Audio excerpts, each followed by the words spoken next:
হক মাওলা।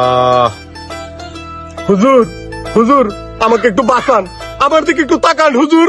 মুস্তাকি মাফ করবেন জনাব, আমার হুজুর চোখ মিলে দেখেন না, আমার হুজুর অন্তরের চোখ দিয়ে দেখেন। হক মাওলা। মুস্তাকি মাফ করুন জনাব, আগে হুজুরের নাজরানা। বল, তুই কি নালিশ নিয়ে এসেছিস? হুজুর আমি ছোটখাটো একটা কাজ করি, সন্ধ্যার পর বাসায় ফিরি, তারপরে মোবাইলটা হাতে নিয়ে একটু ফেসবুক টিকটক দেখি। গত রাতে আমার বউ এই নিয়ে আমার সাথে অনেক রাগারাগি করেছে, একটা পর্যায়ে তুমুল ঝড়গা। আমার বউ এই সব মেয়েদেরকে নিয়ে আমাকে সন্দেহ করে আমি নাকি এই সব মেয়েদের সাথে প্রেম করি। বিশ্বাস করেন হুজুর, আমি এদের কাউকে চিনি না, আমার সংসারটা বোধহয় আর টিকবে না হুজুর। আমি এখন কি করব? বুঝতে পেরেছি। তোর বউয়ের কি কোনো স্মার্টফোন আছে? না হুজুর, আমার বউর তো কোনো মোবাইলই নাই।